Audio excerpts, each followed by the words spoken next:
ఆదికాండం 14వ అధ్యాయము 14వ వచనం చదువుకుందాం. ఆదికాండం 14:14.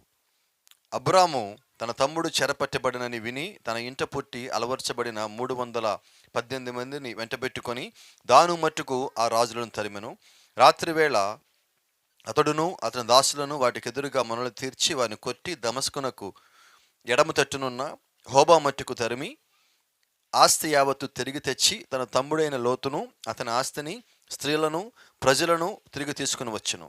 అతడు కదొర్లాయోమెరును అతనితో కూడిన రాజులను ఓడించి తిరిగి వచ్చినప్పుడు సొదొమ రాజు అతను ఎదుర్కొనుటకు రాజులోయ అను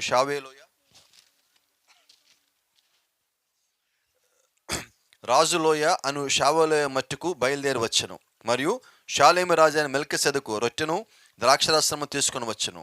అతడు సర్వోన్నతుడగు దేవునికి యాజకుడు.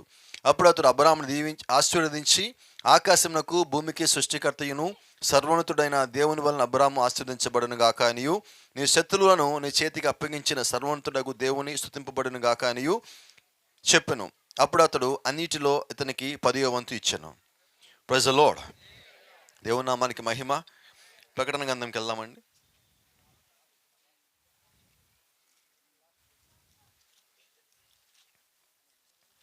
ప్రకటన గ్రంథము 3వ అధ్యాయము చివరి వచనం 22వ వచనం. సంగములతో ఆత్మ చెప్పుచున్న మాట చెవిగలవాడు వినుగాక. ఆమేన్. ప్రార్థన చేసుకుందాం. పరిశుద్ధుడా, జీవముగల దేవాధిపతి నాయన, ఈ యొక్క సాయంకాల సమయంలో నీ యొక్క వాక్యం దగ్గరికి మరోసారి మేమందరూ రావడానికి మాకు సహాయం దయచేస్తున్నా ప్రభువా. నీ బిడ్డలందరూ ఇక్కడ చేరి ఉండగా నీ యొక్క స్వరముతో నీ బిడ్డలతో సూటిగా తేటగా స్పష్టంగా మాట్లాడి మా మధ్యలో మహిమయు ఘనతయు ప్రభావం పొందుకోమని రాధపడుతున్నాం ప్రభువా. అలాగే ఏర్పాటు చేసిన కుడికిని కుటుంబాన్ని దీవించమని ఆస్వాదించమని చేరి వచ్చిన ప్రతి ఒక్కరి వ్యక్తిగతంగా దర్శించమని దాని ద్వారా మహిమయు ఘనతయు ప్రభావం మీరు మాత్రం పొందుకోమని ప్రభువైన యేసుక్రీస్తు నీ నామములో ప్రార్థిస్తున్నాము. ఆమేన్. God bless you. దయచేసి అందరం కూర్చుందాం. Praise the Lord. హల్లెలూయా. అందరు ఇక్కడే ఉన్నారా? తెచ్చారు ఎవరు నామెల్లో? తెచ్చినవి ఇచ్చేయాలండి. Praise the Lord. మరి దేవుని చిత్తమైతే God is hiding himself and revealing himself. దేవుడు ఆయనే మరుగుపరుచుకుంటాడు. దేవుడు ఆయనే బయలుపరుచుకుంటాడు. ఆమేన్. ఆయన ఎందుకు మరుగుపరుచుకుంటాడు? ఎందుకు బయలుపరుచుకుంటాడు? ఆయన ఎవరికి మరుగుపరుచుకుంటాడు? ఎవరికి బయలుపరుచుకుంటాడు? Praise the Lord. ఆమేన్. జాగ్రత్త కింద మనం ఇక్కడ ఆదికాండంలో అబ్రహాం దగ్గరికి దేవుడు వచ్చి ఉన్నాడు. కొంచెం ముందుకెళ్తే మనం 12వ అధ్యాయంలో అనుకుంటాను, అబ్రహాంతో దేవుడు ఒక మాట మాట్లాడు. అబ్రహామా, నీవు నీ స్వదేశంలో నుంచి నీ స్వజనుల మధ్యలోంచి బయటికి రమ్మని అడిగాడు. ఆమేన్. ఇప్పుడు అబ్రహాం ఏం చేశాడు? దేన్ని బట్టి బయటకు వచ్చాడు? నేను చెప్తాను. ఇక్కడ దేవుడు ఆ మాట చెప్పినప్పుడు అబ్రహాంకి దేవుడు కనిపించాడా? కనిపించలా. అంటే ఇప్పుడు అబ్రహాం దేన్ని బట్టి బయటకు వచ్చాడు? స్వరాన్ని బట్టి. నిజమేనా? Praise the lord. రెండో చిన్న సంగతి మాట్లాడుకుందాం. కొండ దగ్గర మొన్న వెళ్ళొచ్చారు ఈయన. మోషే కొండ మీద ఉన్నప్పుడు ఆ కొండలో ఒక పొద ఉంటే ఆ పొదలోంచి దేవుడు మోషేని పిలిచాడు. మోషేని పిలిచాడు. మోషే వెళ్ళి చూసినప్పుడు మోషేకి ఏం కనిపించింది? పొదలో మంట కనిపించింది, మనిషి కనబడలా. స్వరం వినబడింది. ఆ స్వరం చెప్పింది మోషే చేశాడు. నిజమేనా? అబ్రహాంతో ఏ స్వరం మాట్లాడిందో ఈ రాత్రి మోషేది అదే స్వరం మాట్లాడింది. నిజమేనా? నాతో మాట్లాడిన స్వరమే నేను నమ్ముతున్నా భాస్కర గారితో కూడా మాట్లాడింది. గట్టిగా చెప్పండి. ఎస్. ఆమేన్. ఇక్కడున్న సల్మాన్ గారితో కూడా అదే వాయిస్ మాట్లాడింది అంటున్నా. తిమోతితో కూడా అదే వాయిస్ మాట్లాడింది అంటున్నా. మాతోనే కాదు, ఇక్కడున్న మీ అందరితో కూడా అదే దేవుని స్వరం మాట్లాడింది. వినబడలేదండి? వినబడిందా? నిజంగా మాట్లాడితే ఆమె చెప్పండి. ఆ స్వరం మీతో మాట్లాడితే ఆమె చెప్పండి. ఎందుకంటే అబ్రహాంతో మాట్లాడిన తర్వాత, అంతకుముందు ఆయన పేరు అబ్రహాము, ఆయన అబ్రహాంతో మాట్లాడిన తర్వాత అబ్రహాముగా మార్చున్నాడు ఆయన. ఆమేన్. మోషే అంతకుముందు గొర్రెల కాపరిగా ఉన్నాడు. దేవుడు మాట్లాడిన తర్వాత ఎంత మాత్రము మోషే గొర్రెల కాపరి కాదు, దేవుడు యొక్క సేవకుడై ఉన్నాడు. హల్లెలూయా. ఇక్కడ రాత్రి మనం గమనించాల్సిన సంగతి ఏంటంటే, దేవుడు మాట్లాడిన తర్వాత ఏ ఒక్క వ్యక్తి కూడా అంతకుముందు వ్యక్తిలాగా లేడు. నిజమేనా?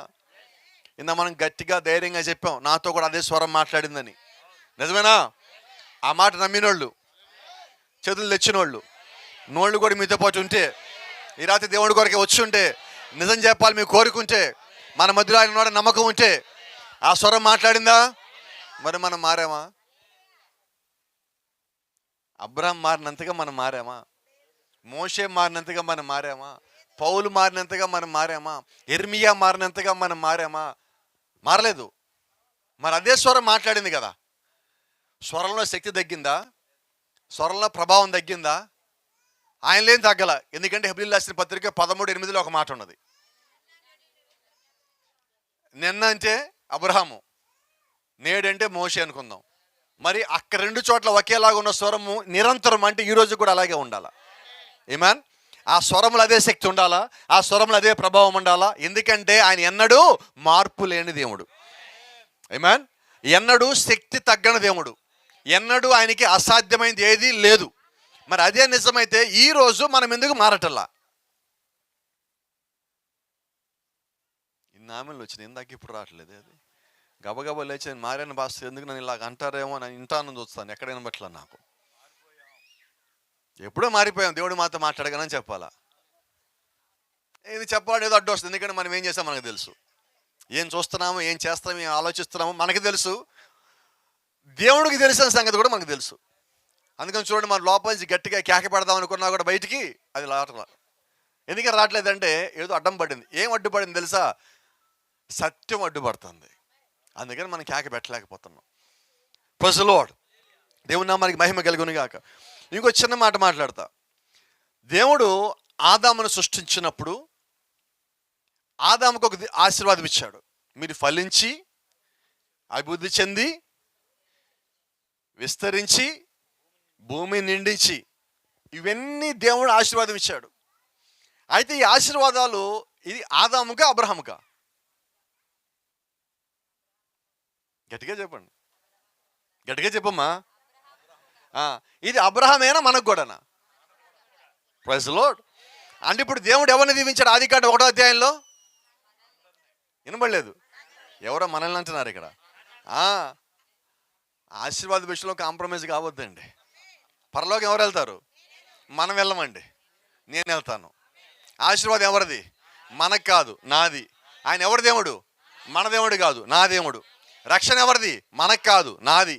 ఎవరి పాపం తీసేయాలా? నా పాపం తీసేసాడు ఆయన. ఆయన రక్తం ఎవరి కోసం కాచాడు? నా కోసం కాచాడు. ఆయన పైనుంచి కిందకి ఎందుకు వచ్చాడు? నా కోసమే వచ్చాడు. ఆయన మళ్ళీ ఎందుకు వస్తాడు? నన్ను తీసుకుపోవడానికి వస్తాడు. పరలోకి ఎవరి కోసం? నా కోసం. నిజమవుతుందా? అర్థమవుతుందా?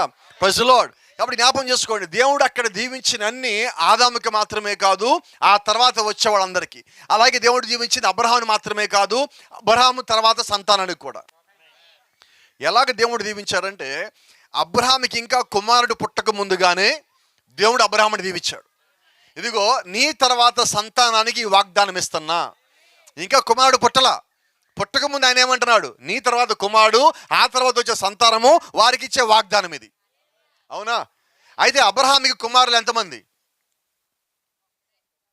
ధైర్యంగా ఆలోచించి చెప్పండి, ఎంతమంది? శరీర సంబంధిగా అబ్రహాముకి కుమారుడు ఒక్కడే. విశ్వాస సంబంధంగా మనమందరం అబ్రహాము కుమారులమై ఉన్నాం. హెబ్రీయులకు రాసిన పత్రిక అదే చెప్తుంది, విశ్వాసము ద్వారా మనం అబ్రహాము కుమారులై ఉన్నాం. అప్పుడు ఈరోజు మన తండ్రి ఎవరు? ఎలా తండ్రి అయ్యాడైనా? అంత విశ్వాసం ఉన్నదా? ఈ రాత్రి నా దగ్గర ప్రశ్నలు కూడా ఉన్నాయి. అంత విశ్వాసం మనం కలిగి ఉన్నామా? Praise the lord. ఈ రాత్రి నువ్వు అటువంటి విశ్వాసం కలిగి ఉండవలసి ఉన్నావు. ఎప్పుడు విశ్వాసం కలిగి ఉంటామంటే దానికి లేఖనమే సమాధానం ఇస్తున్నది. వినుట వలన విశ్వాసం ఎక్కడి నుంచి రావాలి? చాలా జాగ్రత్త. అబ్రహాం ఏమన్నాడు? అబ్రహాం విశ్వాసం ఎక్కడి నుంచి వచ్చింది? ఇప్పుడు మనకి ఎక్కడి నుంచి విశ్వాసం రావాలా? చాలా జాగ్రత్త. అబ్రహాం ఏ స్వరం విన్నాడో నీవు అదే స్వరం వినవలసి ఉన్నావు. రకరకాల స్వరాలు కాదు, భిన్న స్వరాలు కాదు. ఈరోజు రోడ్డుకో స్వరం ఉన్నది, సందుకో స్వరం ఉన్నది. ఈ స్వరాలు కాదు వినాల్సింది, యేసుక్రీస్తు స్వరం వినాల, దేవుని యొక్క స్వరం వినాల.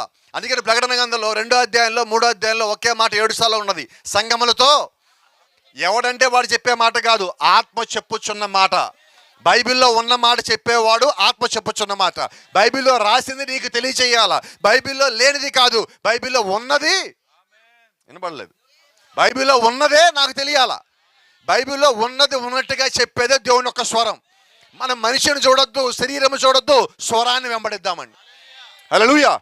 మనిషిని చూస్తే మనకి మనిషి తప్పులు కనిపిస్తాయి, మనిషి లోపాలు కనిపిస్తాయి. అదే నువ్వు స్వరాన్ని వెంబడిస్తే, ఆ స్వరము బైబిల్ ప్రకారంగా ఉంటే, ఆ స్వరము వాక్యానుసారం అయితే, ఆ స్వరము దేవుని స్వరం అయి ఉన్నది. గట్టిగా చెప్దామా? ధైర్యంగా చెప్దామా? సంతోషంగా చెప్దామా? హల్లెలూయా. కొండ మీద మోషే దగ్గరికి దేవుడు వచ్చినప్పుడు, మోషే మోషే మోషే అన్నాడు, ప్రభువా అన్నాడు, నీ కాళ్ళకున్న చెప్పులు తీసేశాడు, వచ్చాడు. చాలా జాగ్రత్త. దేవుడు మోషేకి పరిచయం చేసుకుంటున్నాడు, నేను అబ్రహాం దేవుణ్ణి, ఇస్సాకు దేవుణ్ణి, యాకోబు దేవుణ్ణి. ఇప్పుడు ఎవరు మోషేకి బయలుపరుచుకుంటున్నారు? అంతకుముందు దేవుడు ఏం చేశాడు? మరుగుపరుచుకున్నాడు. ఇప్పుడు ఆయనే మోషేని పిలిచి మోషేకి బయలుపరుచుకుంటున్నాడు. హల్లెలూయా. అంటే దేవుడు అప్పుడు దాకా మరుగుపరుచుకున్నాడు. ఇప్పుడు చూడండి, దేవుడు శరీరాన్ని చూపించటంలా, ఆయన స్వరము చెబుతూ ఆ స్వరములో నుంచి ఆయన ఎవరు బయలుపరుచుకుంటున్నాడు. అబ్రహాముతో స్వరముతో మాట్లాడి ఆయన బయలుపరుచుకున్నాడు. అలాగే ఈరోజు అదే దేవుడు మన మధ్యలో అదే స్వరాన్ని బయలుపరుచుకుంటున్నాడు. ఈ రాత్రి మన మధ్యలో అబ్రహాములు ఉండొచ్చు, ఈ రాత్రి మన మధ్యలో మోషేలు ఉండొచ్చు, ఈ రాత్రి మన మధ్యలో దమస్క మార్గంలో సౌలు ఎలాగైతే పౌలుగా మారాడో అలాంటి వాళ్ళు మన మధ్యలో ఉండొచ్చు. హల్లెలూయా. దేవుని నామానికి మహిమ కలుగును గాక. ఇక్కడ ఒక చిన్న మాట చూడండి, 14వ వచనం చదివి, ఆదికాండం 15వ వచనం. రాత్రి వేళ అతడును అతని దాసులను వారికి ఎదురుగా మొనలు తీర్చి వారిని కొట్టి, ఎక్కడ దాకా? Praise the Lord. అపోస్తలుడైన పౌలుని దేవుడు ఎక్కడ కలుసుకున్నాడు? అబ్రహాంని ఎక్కడ కలుసుకున్నాడు? మీకు తెలుసా, దమస్క మార్గంలో ఇలాగే వీధుల్లో దేవుడు కలుసుకున్నాడు అబ్రహాంని. Praise the Lord. మరి ఒకవేళ అదే దేవుడు ఈ రాత్రి ఇక్కడ గారు ఉంటేనా ఉన్నాడా? మరి దేవుడు వచ్చాడంటే ఎవరిని కలవకుండా వెళ్ళడు, దేవుడు వచ్చాడంటే ఎవరితో మాట్లాడకుండా వెళ్ళడు, దేవుడు వచ్చాడంటే ఏదో ఒక కార్యం చేయకుండా పోడు. Praise the lord. దేవుని నామానికి మహిమ ఘనత ప్రభావం కలుగును గాక. గమనించండి, when he came to Abraham in Genesis 14 he is looking like a man. 14వ అధ్యాయంలో దేవుడు అబ్రహాం దగ్గరికి వచ్చినప్పుడు ఎలాగొచ్చాడంటే, 12వ అధ్యాయంలోనో స్వరంలాగా వచ్చాడు, 14వ అధ్యాయంలోకి వచ్చేసరికి ఒక శరీరంలో వచ్చాడు. ఆ శరీరానికి ఒక పేరు ఉన్నది, మెల్కీసెదెకు. మళ్ళీ ఈ మెల్కీసెదెకు మనకు బైబిల్లో కనబడ్డు. ఎక్కడ కనిపిస్తాడు? హెబ్రీయుల పత్రిక 6వ అధ్యాయం 7వ అధ్యాయంలో కనిపిస్తాడు. ఎవరి మెల్కీసెదెకు అంటే దేవుడు కుమారుని పోలి ఉన్నాడని బైబిల్లో ఉంటుంది. మరి దేవుడు కుమారుని పోలి ఉన్నది ఎవరు? దేవుడై ఉన్నాడు. ఎందుకంటే మెల్కీసెదెకు ఒక దేవుడు, దేవుడు కుమారుడు ఒక దేవుడు, దేవుడు తండ్రి ఒక దేవుడు, పరిశుద్ధాత్మ ఒక దేవుడు. ఇంతమంది దేవుళ్ళు లేడండి. బైబిల్ ఎంతమంది దేవుళ్ళు ఉన్నారు? ఒక్కలేనో చదువులు తెచ్చారా? నోళ్ళు కూడా తెచ్చారా? ఒప్పుకునే ధైర్యం ఉన్నదా? శక్తి ఉన్నదా? దేవుడు ఆ బలం ఇస్తే ఒప్పుకోండి. Praise the Lord. ఎంతమంది దేవుళ్ళు? ఆ ఒక్కడే. ఏ దేవుడు అంటే దేవుడికి ఎన్ని స్వరాలు ఉన్నాయి? అవునా? అబ్రహాంతో ఎవరు మాట్లాడాడు? ఒక్కడే దేవుడు. మోషేతో ఎవరు మాట్లాడాడు? ఆ స్వరము కలిగిన దేవుడే మోషేతో మాట్లాడాడు. అదే స్వరము పౌలుతో మాట్లాడింది. దమస్క మార్గంలో పౌలుని కలిసినప్పుడు మీరు జాగ్రత్తగా బైబిల్గా చదివినట్లయితే అపోస్తలుల కార్యంలో ఒక మాట ఉంటుంది, వారు ఆ స్వరమని వినిరి కానీ వారికి ఏ శరీరం కనబడలేదు. ఆమేన్. అబ్రహాము స్వరం విన్నాడు, మోషే స్వరం విన్నాడు, పౌలు స్వరం విన్నాడు. అబ్రహాము స్వరాన్ని వెంబడించాడు, ఈరోజు మనందరికీ తండ్రి అయ్యాడు. మోషేని స్వరాన్ని వెంబడించాడు, 20 లక్షల మందిని బయటికి తెచ్చాడు. పౌలు ఆ స్వరం విన్నాడు, కొత్త నిబంధనలో 14 పుస్తకాలు రాశాడు. మరి ఈరోజు అదే స్వరం మనతో మాట్లాడితే మనం కూడా ఏదో ఒకటి చేయాలి కదా. ఏం చేయొచ్చు మనం?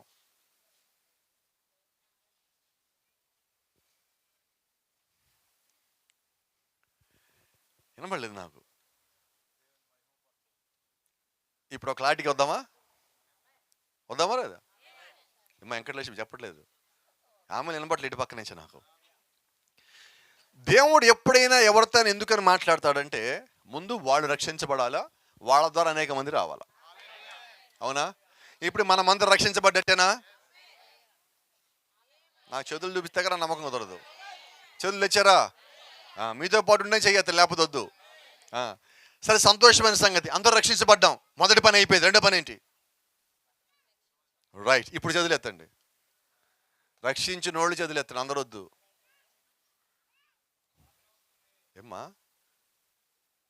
రక్షించలేదు. ఇప్పుడు మన పని ఏంటి? దేవుళ్ళకి ఇంకొకటి తేడా రక్షించడం అంటే. మన రక్తం కాచక్కర్లేదండి. మనం ఏం చేయాలంటే, నశించిపోయే వారిని లోకంలోంచి పైకి లాగడానికి పంపించబడ్డాం. ఇప్పుడు నీ పని ఏంటి? ఎవరు ఇంటి పేరు బయట బోర్డు రాసుకుంటారు మేము నశించిపోతున్నామని?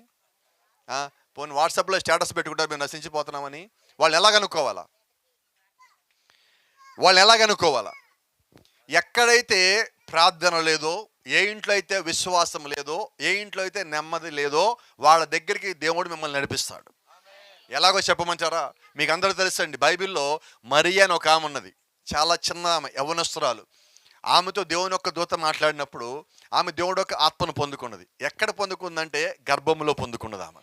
ఆమేన్. బైబిల్ చెప్తా ఉన్నది, దూత చెప్తా ఉన్నాడు, పరిశుద్ధాత్మ నిన్ను కమ్ముకుంటే వల్ల నీవు కుమారుని కంటావు. కుమారుని కనాలంటే ముందు ఆమె పరిశుద్ధాత్మను పొందుకోవాలా. ఆమె చుట్టూ పరిశుద్ధాత్మ ఆవరణంగా ఏర్పడాలా. ఆ తర్వాత అదే పరిశుద్ధాత్మ లోపల రావాలా. అదే పరిశుద్ధాత్మ శరీరంగా బయటికి రావాలా. ఆమేన్. ఇప్పుడు ఆమె పరిశుద్ధాత్మని కలిగి ఉన్నది, అదే క్రీస్తు. క్రీస్తు లోపలికి వచ్చిన తర్వాత ఆమె ఎమ్మటే ఇంట్లో తల్లిదండ్రులకు ఒక మాట చెప్పింది, నేను అదిగో పెద్దక్క దగ్గరికి పోతానన్నది. ఎవరు పెద్దక్క? ఎలిజబెత్ దగ్గరికి. ఎందుకు వెళ్తానన్నావు? నన్ను అక్కడికి వెళ్ళమని ఎవరో ప్రేరేపిస్తున్నారు. ఆడికి వెళ్ళేటప్పటికి ఎలిజబెత్ ఏం చేసి తెలుసా? వాళ్ళ ఇంట్లో వెనకాల దాక్కున్నది. ఈమె వచ్చేటప్పటికి బలిపీడి వెనకాల నుంచి ఉన్నది. ఎలాగున్నావు, బాగున్నావా అంటుంది అక్కడి నుంచి. ఆమె ఇంట్లోంచి బయటికి రావట్లేదు తెలుసా మీకు? అప్పటికి ఇంట్లో దాక్కొని ఉంటున్నది. మరి అంటుంది, నువ్వు గర్భవతి కాదు, నేను ఇంట్లోంచి బయటికి రాలేదు, ఈ వయసులో గర్భవతి అందరూ చూసి నవ్వుతారు అని చెప్పి నేను లోపల దాక్కున్నా ఉంటే నీకెలా తెలుసు? నువ్వు గర్భవతి అని నీకు చెప్పిన వాడే నాకు కూడా చెప్పున్నాడు. చాలా జాగ్రత్త. మరియతో ఎవరు మాట్లాడారు? దేవుని దూత గాబ్రియల్. ఇప్పుడు మరి ఏం నమ్మిందంటే వచ్చిన దూతను కాదు, చెప్పిన స్వరాన్ని నమ్మినది. హల్లెలూయా. అబ్రహాము స్వరాన్ని నమ్మాడు, మోషే స్వరాన్ని నమ్మాడు, పౌలు స్వరాన్ని నమ్మాడు, మరియా స్వరాన్ని నమ్మినది. వీళ్ళందరూ మీరు గమనిస్తే వాళ్ళందరూ కూడా దేవుని యొక్క పరిచయ నిమిత్తం ముందుకు పోయి ఉన్నారు. ఆమేన్. ఇప్పుడు మరియా అక్కడికి వెళ్ళింది. ఎందుకు మరియని లోపల గర్భంలో ఉన్న క్రీస్తు నడిపించారంటే అక్కడికి? ఎలిజబెత్ గర్భంలో ఉన్న మృత శిశువు 6 నెలల వయసు వచ్చిన కదలిక లేకుండా ఉన్నాడు.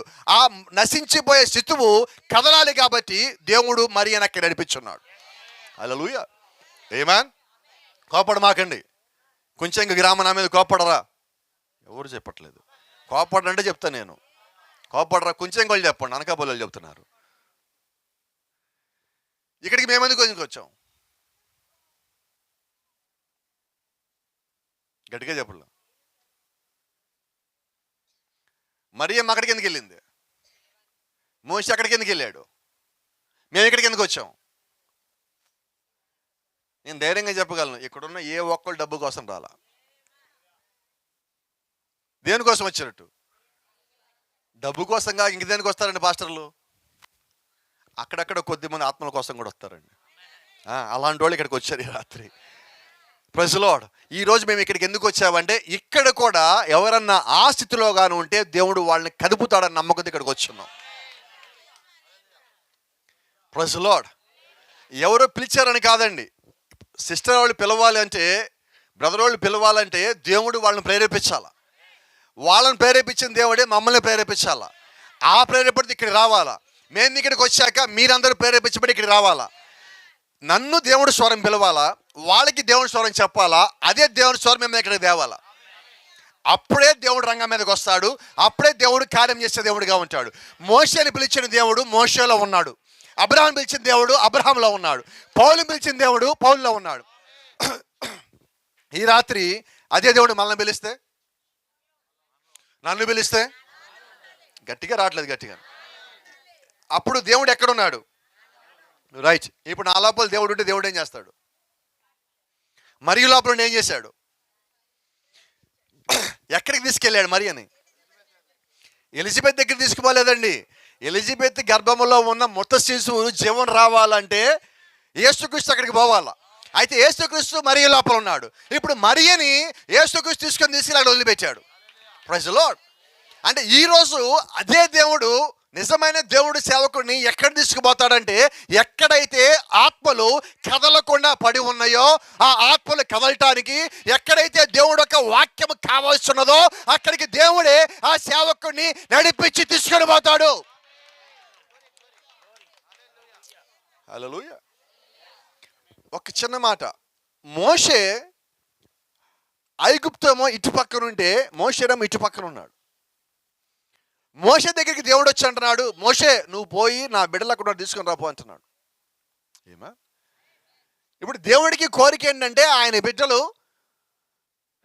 బానిసత్తులు ఉండటం ఇష్టం లేదు. అదే దేవుడు ఈరోజు భూమి మీద ఈ కాలంలో జీవిస్తున్న ఆయన యొక్క బిడ్డలు లోకల్లో ఉండటం ఆయనకి ఇష్టం లేదు. ఏమా? ఇప్పుడు దేవుడికి ఒక సేవకుడు కావాలా. దేవుడు ఏం చేశాడంటే, ఐగుప్తులో ఉన్న ఆయన బిడ్డలను బయటికి తేటానికి దేవుడు ఒక స్వరం ద్వారా మోషేతో మాట్లాడి, అదిగో నా బిడ్డలు ఎక్కడున్నారు, నువ్వు వాళ్ళని బయటికి తీసుకునిరా. దేవుడు ఏం కోరుకుంటున్నాడు? ఎక్కడి నుంచి? ఇబ్బందుల్లోంచి, శోధనలో నుంచి, బానిసత్వంలో నుంచి ఎక్కడికి తీసుకెళ్తున్నాడు? వాగ్దాన దేశంలోకి. అదే దేవుడు ఈరోజు మన మధ్యలోకి వచ్చి మనల్ని ఎక్కడ నడిపిస్తా ఉన్నాడంటే, ఈరోజు సేవకుడు అంటే దేవుని యొక్క స్వరమై ఉన్నది. మనిషి శరీరం కాదు, దేవుడు యొక్క స్వరం అయి ఉన్నది. దేవుడు యొక్క స్వరం మనల్ని ఎక్కడ పిలుస్తా ఉందంటే, ఈ ఊరు నుంచి ఆ ఊరు, ఆ ఊరు నుంచి ఊరు కాదు, ఇక్కడి నుంచి పైకి పిలుస్తా ఉన్నది. నా దగ్గర రమ్మని పిలుస్తా ఉన్నది, నా దగ్గర రావడానికి సిద్ధపడమని పిలుస్తా ఉన్నది. Praise the lord. ప్రతి కాలంలో మీరు గమనించినట్లయితే దేవుడు యొక్క స్వరానికి లోబడిన వాళ్ళనే దేవుడు బయటికి పిలుస్తున్నాడు. హల్లెలూయా. రెండోది, ఆయన స్వరం ఎవరితో మాట్లాడిందో ఆ మాట్లాడిన తర్వాత వాళ్ళు పూర్తిగా మారిన వ్యక్తులై ఉన్నారు. అవునా? మరి ఈరోజు దేవుడి స్వరం నాతో మాట్లాడి నేనేమవ్వాలా?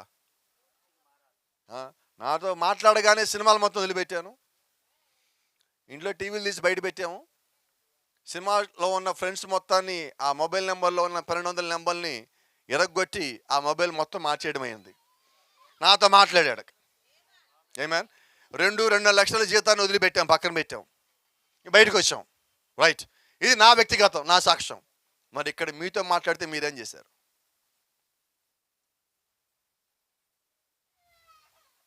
ఏదో చేయాలి కదా. ఏం చేసినట్టు? అబ్రహాం ఏం చెప్పాడు? ఎక్కడి నుంచి? నీ స్వజనుల మధ్యలో నుంచి, నీ దేశంలో నుంచి, ఏమా,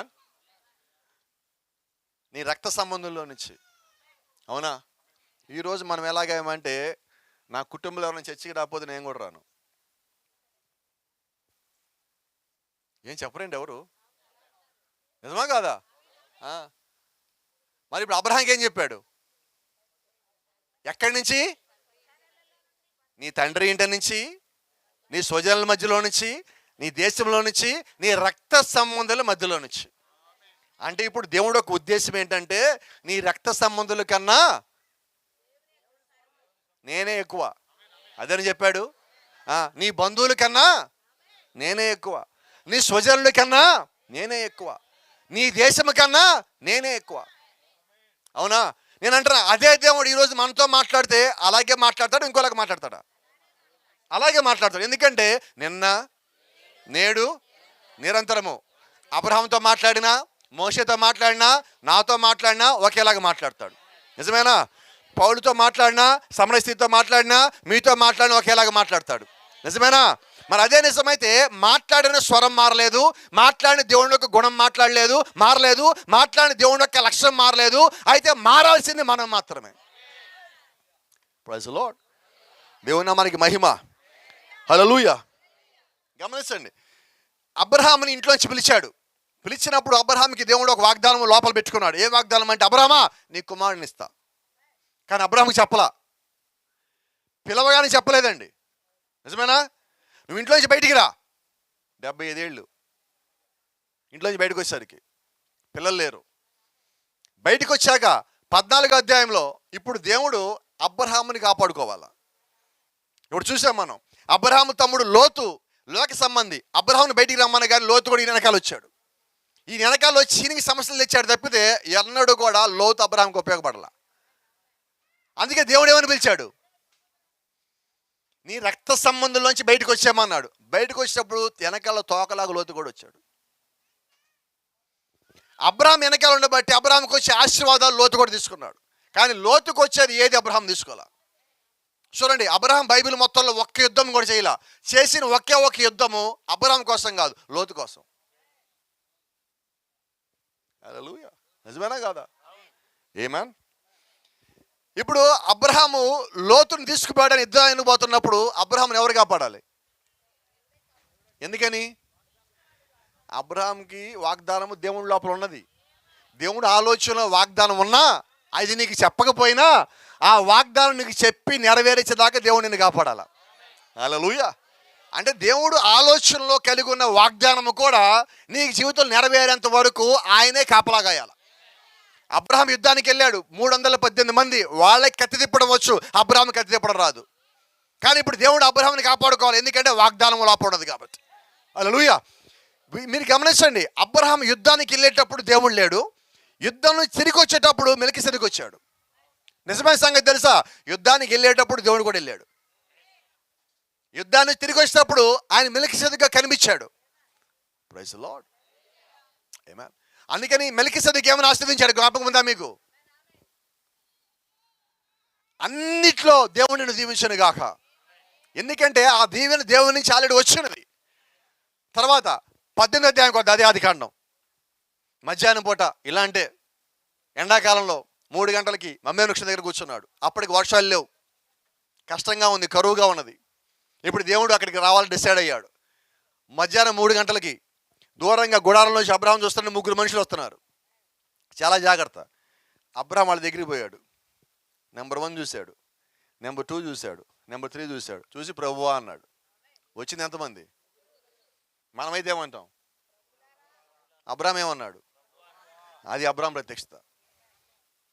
ఎందుకంటే అబ్రహాం తెలుసు 3 దేవుళ్ళు లేరు, ఒకడే దేవుడు ఉన్నాడు. అవునా? అందుకని ఆయన ఏమంటున్నాడు? 3లో ఎవరో తెలుసు కాబట్టి ఆయన దగ్గరికి వెళ్ళి, ప్రభా నువ్వు మా ఇంటికి రా, అందుకోసం ఒకరు వచ్చావు, మా ఇంటికి రా, నువ్వు కూర్చో, కొద్దిసేపటికి భోజనం చేసి పెడతా అన్నాడు. భోజనం పెట్టాడు, వండాడు, అయిపోయింది, తిన్నాడు. వెళ్ళిపోతాడు. అబ్రహామా శారా ఎక్కడుంది? ప్రభా వెనకాల గుడారంలో ఉంది. ఇక అబ్రహామా నీకు వాగ్దానం ఇస్తున్నా, మళ్ళా నిన్ను కలిసే సమయానికి నువ్వు కుమారుని కంటావు, నీవు శారా కుమారుని కంటారు. Praise the lord. ఇప్పుడు లోపల ఉన్న శారా ఏం చేసింది?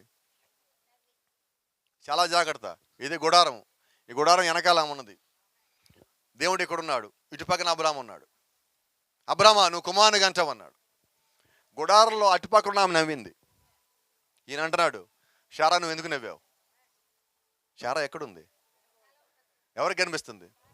అబ్రహాం కనబట్టల్లా, కానీ శారా దేవుడికి కనిపిస్తుంది. ఏమా?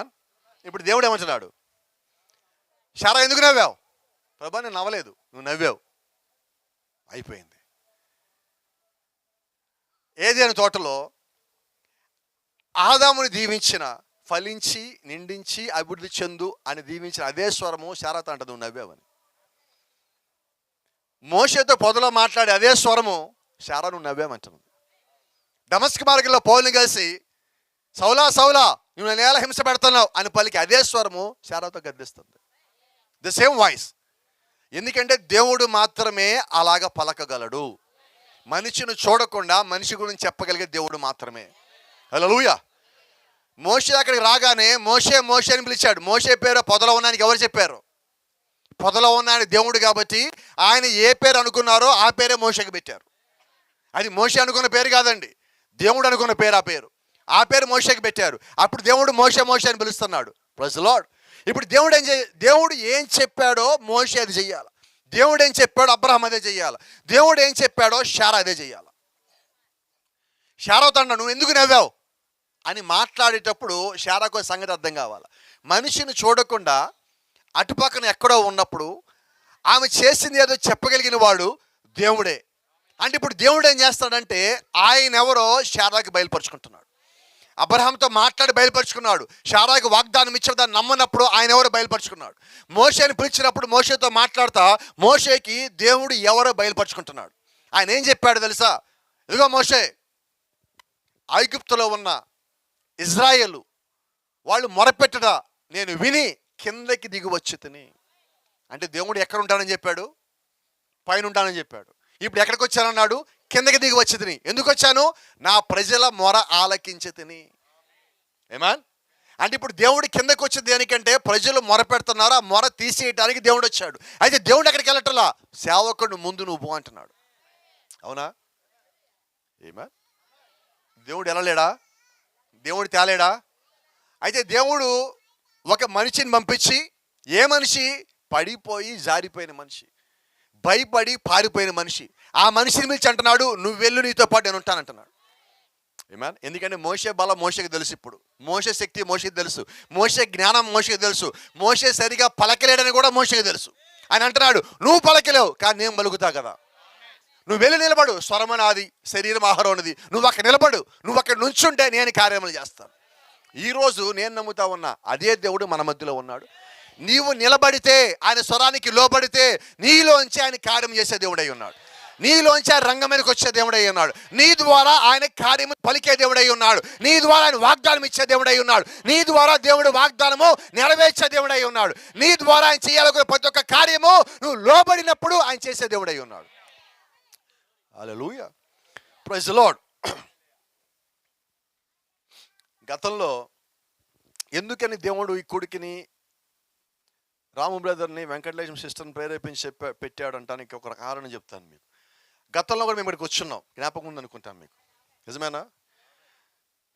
కొన్ని నెలల క్రితం ఇక్కడ ఒక సిస్టర్ వచ్చాను ప్రార్థన చేయమని. నాకు అంతకుముందు ఆల్రెడీ పిల్లలు ఉన్నారు, పాస్టర్ గారు రెండో సంతానం కావాలి, ప్రార్థన చేయండి. ప్రార్థన చేస్తున్నాం. దేవుడు ఒక మహాకృప. ఎప్పుడు హాస్పిటల్లో డెలివరీ ఆమెకి, అపర్ణకి. ఈరోజు సోమవారం, ఎల్లుండి డెలివరీ. ఇక్కడే అక్కడ నుంచొని ప్రార్థన చేస్తున్నాం, బయట టెంట్ బయట నుంచొని ప్రార్థన చేస్తున్నాం. Praise the lord. ఈరోజు అనుకున్నా ప్రభు ఆ సాక్ష్యం చెప్దాం కదా అనుకొని ఇక్కడ నిలబడి ఉన్నా నేను. మన మధ్యలో మౌనిక ఉంది.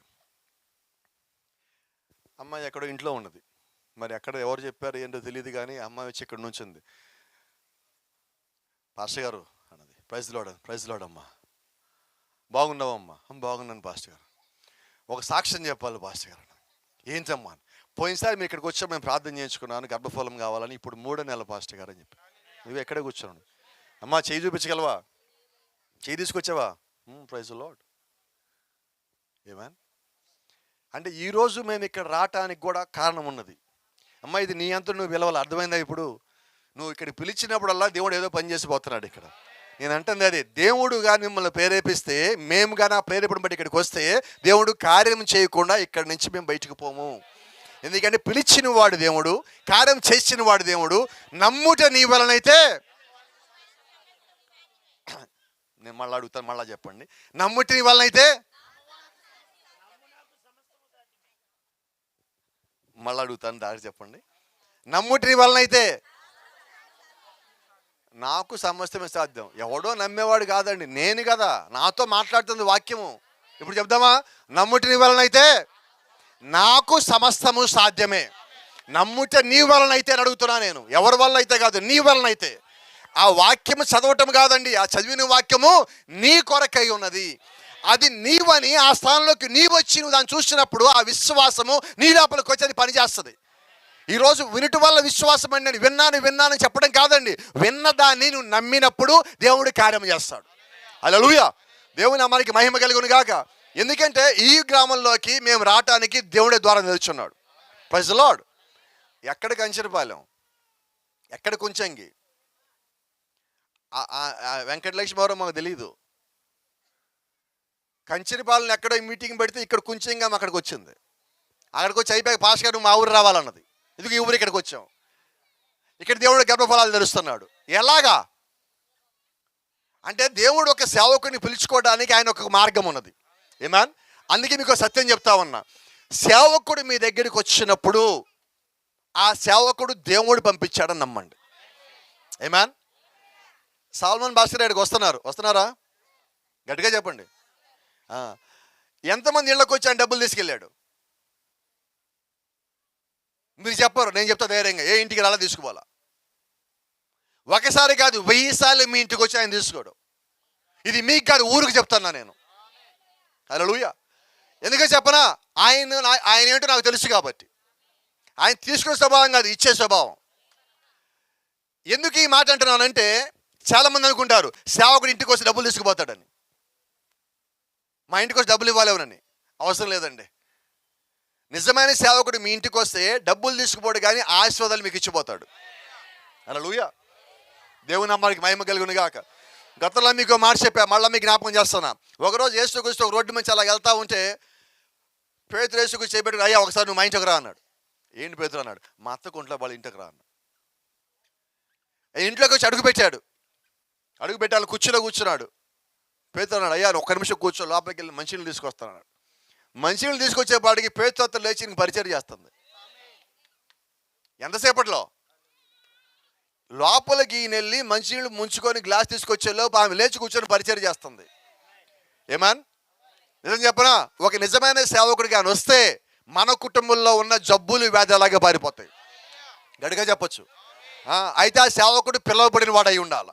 పిలువబడిన వాడు ఏం చేస్తాడంటే మిగతా వాటిని చూడ్డు, వాక్యాన్ని చూస్తాడు, ఆత్మలను చూస్తాడు. పిలుపు లేని వాడు డబ్బు తప్ప ఇంకేమీ చూడ్డు. ఏమన్ గట్టిగా రావట్లేదు ఏంటో. కొంచెం కూడా నోళ్ళు తెచ్చారమ్మా. Praise the lord. చాలా జాగ్రత్త.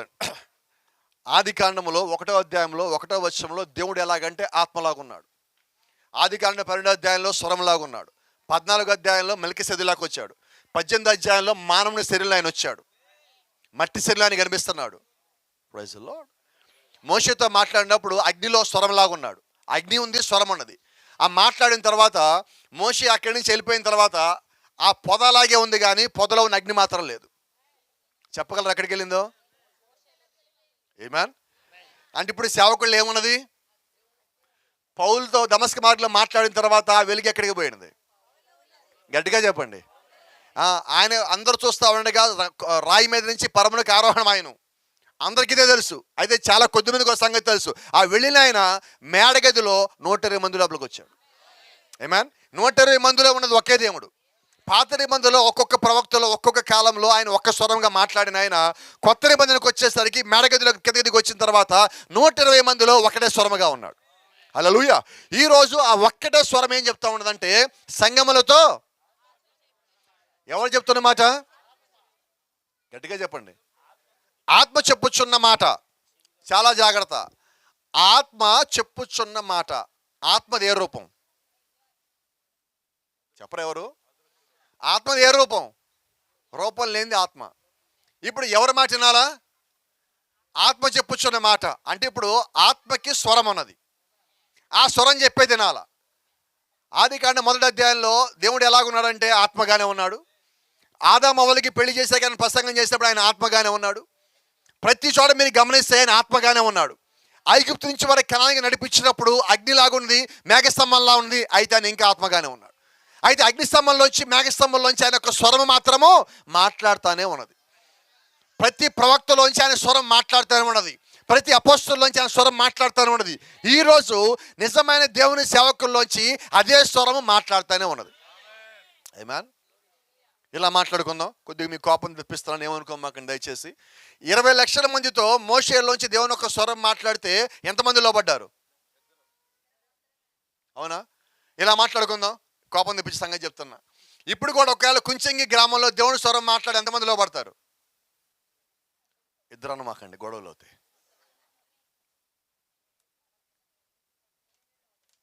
లోబడేవాళ్ళు అయితే ఎప్పుడో చెయ్యతుండేవాళ్ళు, ఆమెను చెప్పి ఉండేవాళ్ళు. నేను మీరు చెప్పించకూడదు, మీకు అనిపించినప్పుడు మీరు ఆ పని చేయాలి. అవునా? సరే, ఒకవేళ అదే స్వరం కుంచెంగులో మాట్లాడితే ఎంతమంది లోబడదాం అనుకుంటున్నారు? మీరు ఎవరు లోబడరా? ఇప్పుడు కాదు పాస్టర్ గారు, కొద్ది టైం ఉందంటారా? స్వరం మాట్లాడే టైం లేవు. దేవుడు మోషేకి టైం ఇవ్వాలా. నువ్వు మాట్లాడక నువ్వు రా అన్నాడు, వెళ్ళిపోవటమే. అబ్రహాంతో మాట్లాడక నువ్వు ఎమ్మడి ఇప్పుడే రా అన్నాడు, ఇప్పుడే రావాల్సిందే.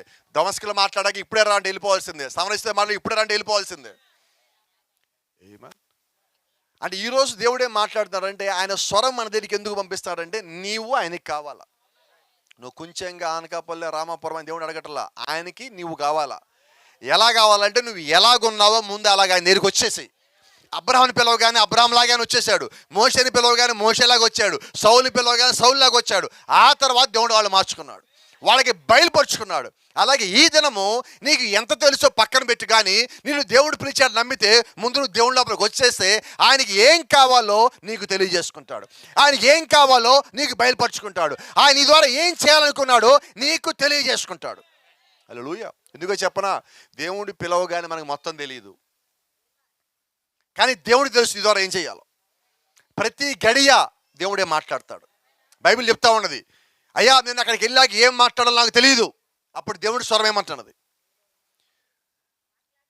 నీవు అక్కడికి వెళ్ళి నిలబడు, ఆ గడియ నీవేం మాట్లాడాలో అది నోట నేను ఉంచుతాను. ఆమేన్. అంటే ఒక నిజమైన దేవుడి సేవకుడిని దేవుడు నడిపించడానికి ఆ యొక్క స్వరమును, ఆ యొక్క ఆత్మను దేవుడే ఆయన లోపల పెడతాడు. Praise the lord. ఇప్పుడు మన మాట వినాలా వద్దా?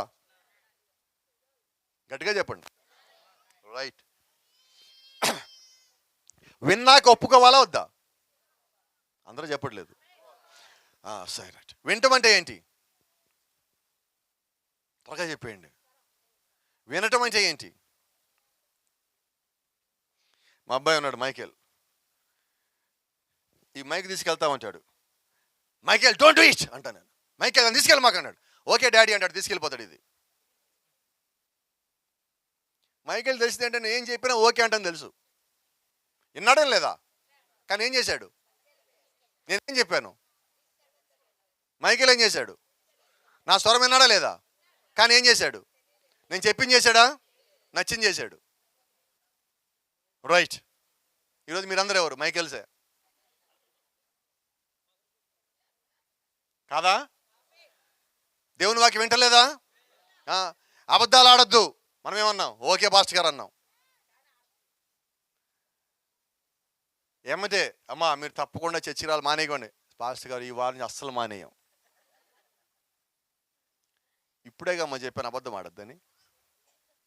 పాస్టర్ గారు అబద్ధం కాదు, ఇక్కడి నుంచి చూసుకోండి, మేము ఇంత ముందులా కాదు, మేము మారిపోయాం, మేము మామూలుగా ఉండదు. ఇంకా చర్చి తలుపు పొద్దునే మేము కొడితే మీరు లేవాలి చూసుకుంటారు. ఇప్పటి నుంచి తలుపులు తీసేవండి, కొట్టాల్సిన అవసరమే లేదు. మనం రామంతే. ఏంటి జరిగింది? ఇప్పుడు విన్నావు, ఒప్పుకున్నావు, చేయలా. ఈరోజు మనం ఎలాంటి వాళ్ళం? వింటాం. పాస్టర్ గారు భలే గుంటూరు నుంచి వచ్చారండి, పాస్టర్ భలే చెప్పారండి, బాగా చెప్పారండి, నాకు భలే కనెక్ట్ అయిపోయింది. నాకు ఈసారి మళ్ళీ ఆయన వచ్చి నన్ను పిలవండి. ఇదేంటిది? మధ్యలో రావా నువ్వు? వచ్చింది ఎందుకు ఇప్పుడు ఇక్కడికి? ఇంత కళ్ళు ఇంత గొంతు తెచ్చుకుంది ఇక్కడికి. నేను వచ్చినప్పుడు నువ్వు రావటం కోసమా? అవునా? మేము ఇక్కడికి వచ్చేది దేనికంటే, వాక్యం విన్నాక మీరు ఆకర్షించబడి ప్రతి వారం సంఘానికి రావాలని. ఆమేన్. రెండోది, ప్రతి కుటుంబము ఇక్కడికి వస్తున్న సేవకుని ఇంటికి తీసుకుపోండి. మీ సమస్య ఏంటో చెప్పండి. వాళ్ళు ప్రార్థించేదాకా వదిలిపెట్టకండి. ఎవరు రావట్లేదు ఎక్కడి నుంచి? కుంచెంగి నుంచి రాదమ్మా సమాధానం, అంత అనకపల్లేనా? గట్టిగా చెప్పండి. ఏం చేద్దాం మనం? సేవకుడు వచ్చినప్పుడు మీరు వదలొద్దు. ఎందుకంటే సేవకుడు వస్తా ఆశీర్వాదం తీసుకొని వస్తాడు. మీకు తెలుసా, ఎస్ఐ ఇంటికి సమూయేలు ప్రవక్త వస్తావండి, ఊరు మొత్తం ఎదిరిపోయింది. అయ్యా ఏంటి ఇలా వస్తున్నావు? సమాధానంగానే వస్తున్నావా? సమాధానంగానే వస్తానన్నాడు. సమూయేలు ఆ ఊరు వస్తా ఏం తెచ్చాడు తెలుసా? అభిషేకం తీసుకొని వచ్చాడు. ఆమేన్. నిజమైన దేవుని సేవకుడు ఏం చేస్తాడంటే వస్తా దేవునికి అభిషేకం తీసుకొని అక్కడికి వస్తాడు. మరి అభిషేకం మనం వద్దనుకుంటే పోగొట్టుకోవడమే కదా. కాబట్టి ఏం చేద్దాం ఈ రోజు నుంచి? వినబడలేదండి. అయ్యో చిన్నవాడు చెప్తున్నాడు చూడండి, పోగొట్టుకోనని. మీరు ఎవరు చెప్పరే? ఏం చేద్దాం? 2 సంగతులు మీరు చేయవలసి ఉంది. మొట్టమొదటిది ఇంటికి ఆహ్వానించడం, ప్రార్థన చేయించుకోవటం. రెండోది మీ పక్కింటికి మీరే తీసుకొని పోండి. ఒకవేళ వాళ్ళు దీవించబడితే ఆ దీవెనలు మీతో పాటు కూడా వస్తాయి. అబ్రహాం వెనక లోతు వెళ్ళాడా లేదా? లోతుకి ఎన్ని వచ్చింది దీవెల్లో? అబ్రహాంకి వచ్చినాయి. అలాగే మీరు సేవకుడితో పాటు వెళ్ళినప్పుడు సేవకుడి ద్వారా ఏ కుటుంబం మేలు పొందుకుందో దానిలో భాగం మీది కూడా అవుతుంది. ఎంత బాగుందండి, ఎంత ఈజీగా ఆశీర్వాదాలు పొందుకోవచ్చు తెలుసా? నిజమేనా? పాస్టర్ గారు మా ఇంటికి రామాకండి, ఈరోజు మేము బిజీ, మేము బయటికి వెళ్తాం, ఈరోజు పెళ్ళి ఉంది పాస్టర్ గారు మాకు. పాస్టర్ గారు వస్తారని ఫోన్ చేస్తే ఏమంటాం ఈరోజు మనం? ఈరోజు కుదరదు కానీ పాస్టర్ గారు రేపు సాయంత్రం మిట్ట మధ్యాహ్నం 1-1:15 మధ్య 2 పాస్టర్ గారు. ఎన్ని గంటలకి? వినపడలేదు. ఎండాకాలంలో పాస్టర్ గారు ఇంటికి ఎప్పుడు రమ్మంటున్నావు? రైట్. ఆరోగ్యం బాగోలా, ఇంటికి ఎవడు రాటల్లా, డబ్బులు లేవు, డాక్టర్ గారు కష్టం అన్నాడు. ఇప్పుడు వినబడలేదమ్మా. పాస్టర్ గారు ఎప్పుడు రావాలి? రేపు మధ్యాహ్నం 1-1:15 మధ్య రా పాస్టర్ గారు అంటావా? ఏమంటావు? అసలు మీకు సంగతి చెప్పనా, ఆల్రెడీ పాస్టర్ గారు ఇంటి దగ్గరికి వచ్చి ఉంటాడు రమ్మంటానికి. పాస్టర్ గారు ఫోన్ చేస్తే కుదరదన్నాడు, ఇప్పుడేం జరిగింది? ఇంటి దగ్గరికి వచ్చేసి నువ్వు వస్తే కానీ నేను ఎక్కడికి పోను. ఎంత భక్తి, ఎంత ఆరాధన, ఎంత లోబడే గుణము, బాగున్నాయి కదా ఇవి. ఎందుకో చెప్పనా, నువ్వు దేవుడి దగ్గర రావటానికి దేవుడు ఎలాగ చేస్తాడు. నేను నీకు ఇచ్చే సలహా ఏంటంటే, నా వ్యక్తిగత అనుభవంతో చెప్తున్నా, దేవుడు పిలిచినప్పుడు నువ్వు వచ్చేస్తే మేలు నీకు. లేకపోతే 6 నెలలు అనవసరంగా మంచం మీద ఉండాలా, నడవలేము, కూర్చోలేము. నాకు తెలుసు ఆ బాధ, మీకు తెలియదు ఎవరికి. దేవుడు రమ్మనగానే నేనేంటి క్రిస్టియన్ లాగా బైబిల్ పట్టుకోవడం ఏంటి, సేవ చేయడం ఏంటి, నాన్ సెన్స్ అన్నా. ఏమైంది? ప్రభువా నువ్వు మంచం మించి లేపితే మాత్రం నీ సేవ తప్ప ఇంకేమీ చేయనన్నా. ఎంత జాగ్రత్తగా దేవుని తెప్పిస్తాడు తెలుసా? నీలో భక్తిని తెప్పిస్తాడు, విశ్వాసం తెప్పిస్తాడు, లోబడిలాగా చేస్తాడు. నువ్వు చచ్చినట్టు చెయ్యాలి, అలా చేస్తాడు నిన్ను. కాబట్టి మనం ఏం చేద్దాం? వినగానే ఏం చేద్దాం? విని ఊరకనే ఉండొద్దండి, విని లోబడదాం. అబ్రహాం విని లోబడ్డాడు, ఆశీర్వాదం పొందుకున్నాడు. హల్లెలూయా.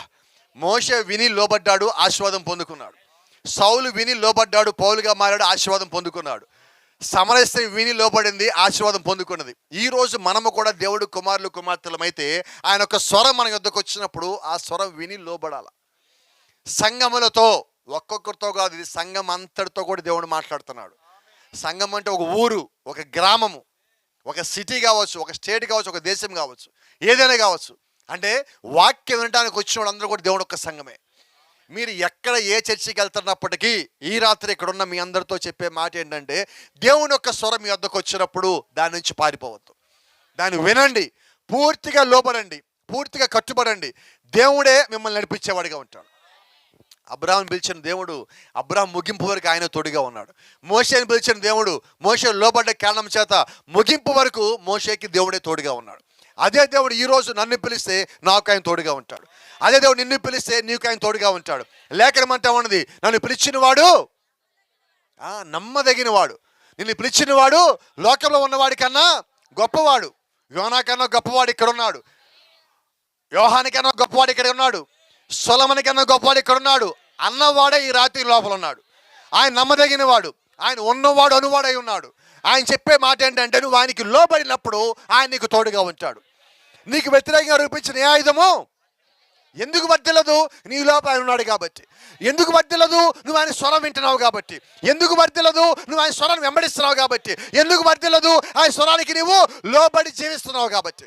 నిన్ను కాపాడటానికి ఆయన వేవేల కొలది దూతల వలయం నీ చుట్టూ కావలుంచాడు. ఏమన్ ఇన్ని చేసిన దేవుడు మనల్ని ఏమడుగుతున్నాడు?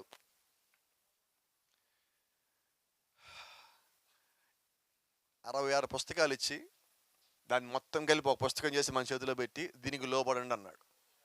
మనమేమంటాం? దీంట్లో లేని వాడి దీనికి అతికిచ్చి దానిలో పెట్టేసుకొని ఇవన్నీ చేసేద్దాం అంటున్నాం. దేవుడు అన్నాడు అతికిచ్చి తీసి పడే అంటున్నాడు. మనం ఏం చేస్తున్నాం?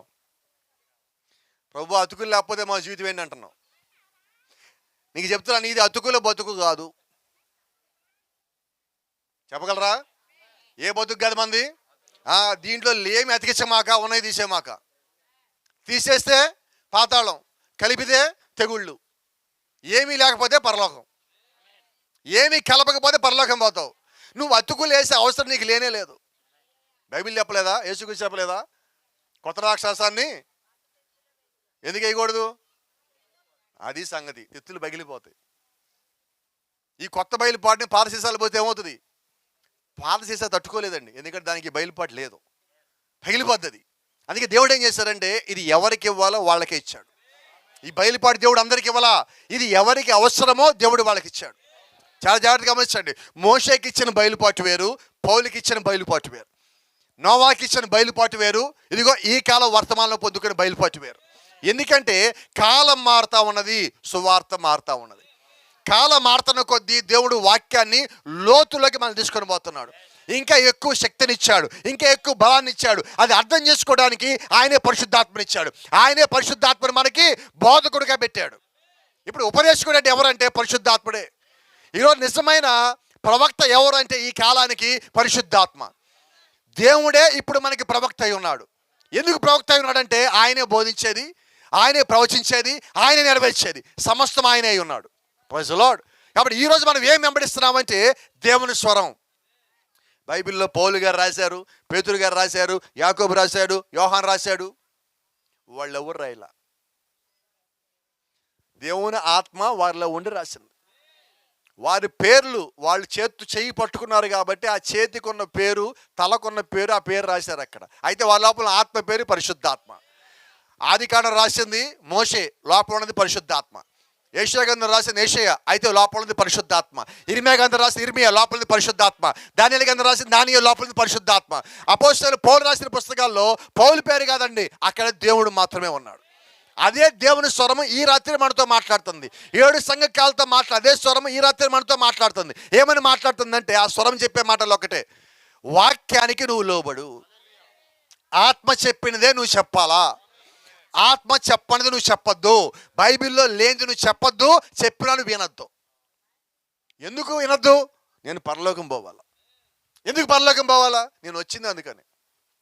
కానీ ఈరోజు మనం ఎలా ఉన్నామంటే చర్చికి వచ్చే దేనికి? 100కి 90 మంది చర్చికి ఎందుకు వస్తారంటే నాకు ఏదో ఒకటి మంచి జరగాల. మంచి జరిగాక ఇంకా అవసరం, చర్చ అయిపోయింది. ఇంకా మళ్ళీ ఎప్పుడైనా వస్తాం.